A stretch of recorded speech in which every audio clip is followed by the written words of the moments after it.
इस कहानी की शुरुआत में हम एक आदमी को देखते हैं जो सील मछली का पेट फाड़कर अपना पैर इसके अंदर रख देता है। फिर वो सील मछली की चर्बी अपने पैर पर लगाता है।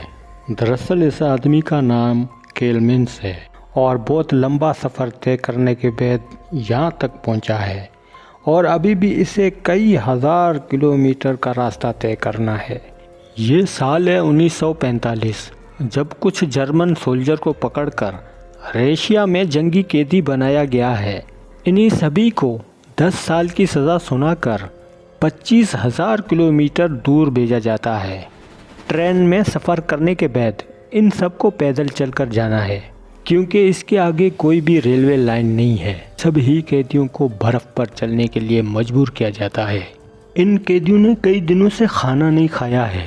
कई कैदी भूख से मर रहे हैं तो कई कैदियों को सर्दी की वजह से। फिर भी इन कैदियों को चलने के अलावा कोई रास्ता नहीं है।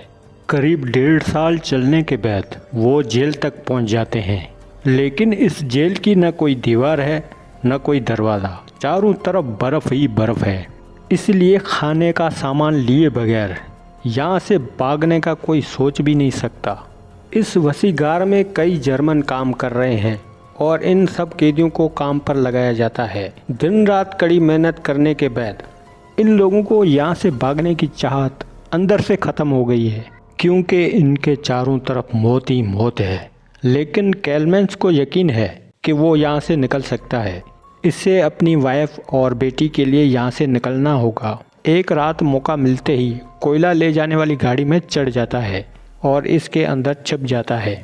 केलमिन्स को लगता है कि वो बच गया है, तब ही वो गाड़ी रुक जाती है। फिर एक रशियन सोल्जर उस पर गन तान लेता है। सज़ा के तौर पर केलमिन्स को ओपन एयर सेल में बंद किया जाता है। ठंड में बारिश भी हो रही होती है और वो भीग रहा होता है। सुबह होते ही वहाँ वार्डन आता है, जो केलमिन्स को कुछ नहीं करता, लेकिन सिर्फ इतना कहता है, तुम्हारे साथी तुम्हारा इंतज़ार कर रहे हैं। अपने साथियों के पास आते ही केलमिन्स समझ ही जाता है कि वार्डन ने ऐसा क्यों कहा था। सभी कैदी केलमिन्स को सज़ा देने के लिए तैयार हैं, क्योंकि केलमिन्स की भागने की कोशिश की वजह से वार्डन ने सभी कैदियों का 5 दिन के लिए खाना देने से मना कर दिया था। केलमिन्स इस डॉक्टर को कहता है कि वो इसकी बीवी के लिए एक खत लिखे। डॉक्टर कहता है कि यहाँ से कोई खत भेजा नहीं जा सकता। डॉक्टर कहता है कि इस जेल के चारों तरफ लीड है, यानी शीशा है, जिसकी वजह से यहाँ कोई बच नहीं सकता। यहाँ पर हमें पता चला है कि डॉक्टर भी एक जर्मन कैदी है। इसने भागने की कोशिश की थी लेकिन भाग नहीं पाया और अभी इसे पता चला है कि उसे कैंसर है, इसलिए उसने यहाँ से भागने के बारे में सोचना भी छोड़ दिया है। लेकिन केलमिन्स का यहाँ से भागने का जज्बा देखकर उसकी मदद करने के लिए तैयार हो जाता है। डॉक्टर केलमिन्स को खाने का सामान और कुछ गोलियां, कोट, पिस्टल वगैरह देता है और डॉक्टर के बताए हुए रास्ते पर केलमिन्स रात के अंधेरे में निकल जाता है। लेकिन इसे मालूम नहीं है कि यहाँ से निकलकर घर जाने के लिए इसे 14,000 किलोमीटर पैदल जाना होगा। केलमिन्स भाग गया है, इसलिए वो फ़ौरन डॉक्टर के पास जाता है, लेकिन डॉक्टर ने खुदकुशी कर ली थी और अगली सुबह वार्डन को पता चल जाता है।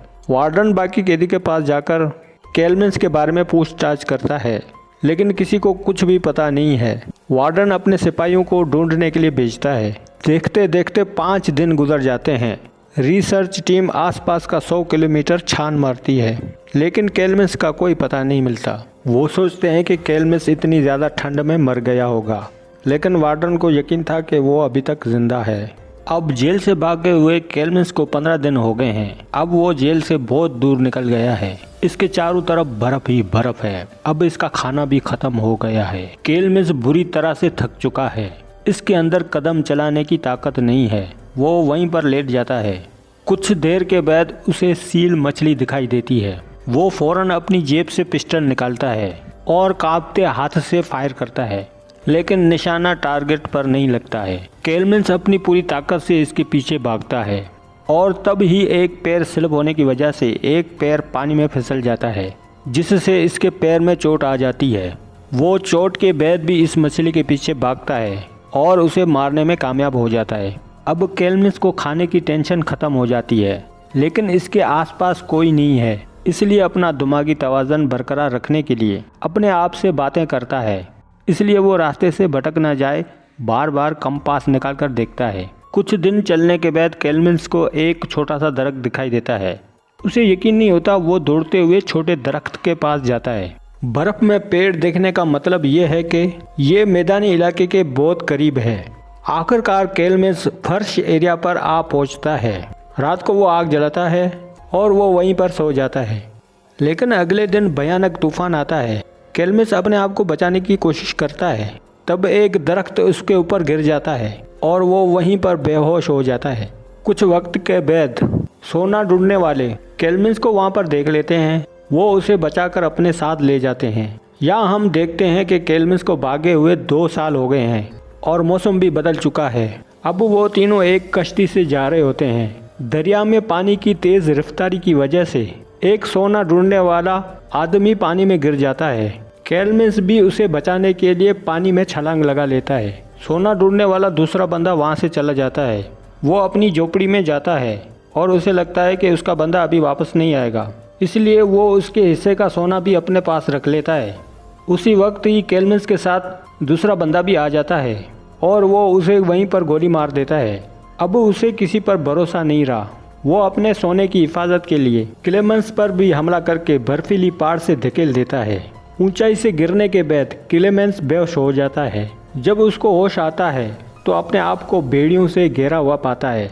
भेड़िया उस पर हमला करते हैं। तब वो दरख्त पर चढ़ने की कोशिश करता है, लेकिन नाकामयाब रहता है। भेड़ियों के खतरनाक हमले के बाद वहाँ पर एक गांव का बंदा आ जाता है और वो फायरिंग करता है, जिससे भेड़िया डरकर भाग जाते हैं और वो बंदा केल्विन को अपने घर ले जाता है।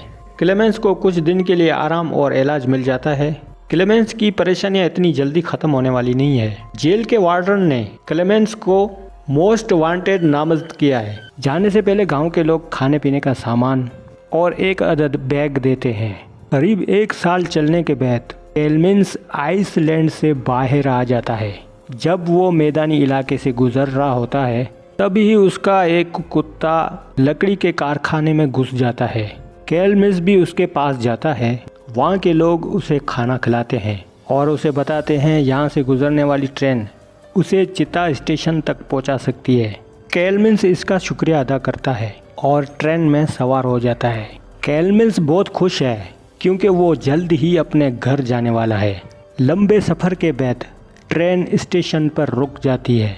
जैसे ही केल्विन ट्रेन के बाहर देखता है तो वो डर जाता है। यहाँ पर हमें जो पता चलता है कि लकड़ी के कारखाने का जो ओनर है उसने केल्विन को पहचान लिया था और इसके बारे में वार्डन को इन्फॉर्म कर दिया था। इसलिए वार्डन अपने सिपाहियों के साथ यहाँ खड़ा है। इस मुश्किल की घड़ी में केल्विन का डॉग वार्डन पर हमला कर देता है। मौका देखकर केल्विन वहाँ से भाग जाता है।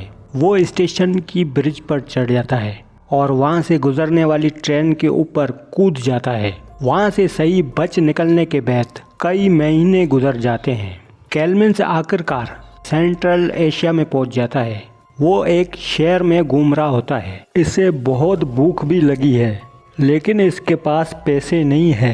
तब वहाँ एक छोटा लड़का आकर केल्विन की जेब में ब्रेड रख देता है, जो वहाँ खड़ी 2 लड़कियों ने भेजा था। केल्विन इसे लेकर वहाँ से भाग जाता है। तब वहाँ पर खड़ा एक आदमी उसे देख लेता है।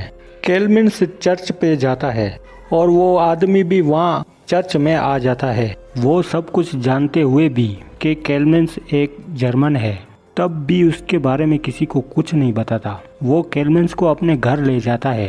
केल्विन उसके घर पर रुककर अपना हुलिया ठीक करता है। वो आदमी केल्विन को अपने घर पर रुकने का कहता है और वो खुद घर से बाहर चला जाता है। जब वो आदमी घर के अंदर आता है तो देखता है केल्विन इसके घर के अंदर नहीं है। फिर वो आदमी चर्च पर चला जाता है। वहाँ पर इसको केल्विन मिल जाता है। केल्विन कहता है कि वो किसी पर भरोसा नहीं कर सकता है। तब वो आदमी एक पासपोर्ट और एक पास दिखाता है। केल्विन उसका शुक्रिया अदा करके वहाँ से निकल जाता है। वो एक ट्रक पर सवार हो जाता है।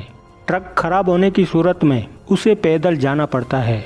काफ़ी देर पैदल चलने के बाद वो बॉर्डर तक पहुँच जाता है। बॉर्डर पर अपना पास दिखाता है। स्टाफ को इस पर शक हो जाता है। जांच पड़ताल के बाद फिर इसे जाने देते हैं। गेट से बाहर निकलकर वो बड़ी सुकून की सांस लेता है और ब्रिज पर आगे बढ़ता है। ब्रिज पार करने के बाद कैलमेंस भगोड़ा नहीं रहेगा। तभी उसके सामने एक तेज लाइट जलती है और उसके सामने एक आदमी खड़ा है। वो और कोई नहीं बल्कि जेल का वार्डन है। कैलमेंस घबरा जाता है, वापस मुड़कर जाने की कोशिश करता है। तब ही वार्डन उसके रास्ते से हट जाता है। वो सहमे कदम से वार्डन के सामने गुजरता है। तब ही वार्डन कहता है कि जीत मेरी हुई। ये दो सोल्जरों की लड़ाई थी जो हार नहीं मान रहे थे। बस यही कहते हुए वार्डन उसे जाने देता है। आखिरकार कैलमेंस अपने घर लौट जाता है। 7 साल 25,000 किलोमीटर चलने के बाद कैलमेंस अपने घर लौट आया है। खुशी से आंसू निकल आते हैं। दोस्तों, ये एक सच्ची कहानी थी, बहुत ही लाजवाब और हैरत अंगेज कहानी थी। आखिरकार कैलमेंस अपनी बीवी और बेटी से मिल जाता है।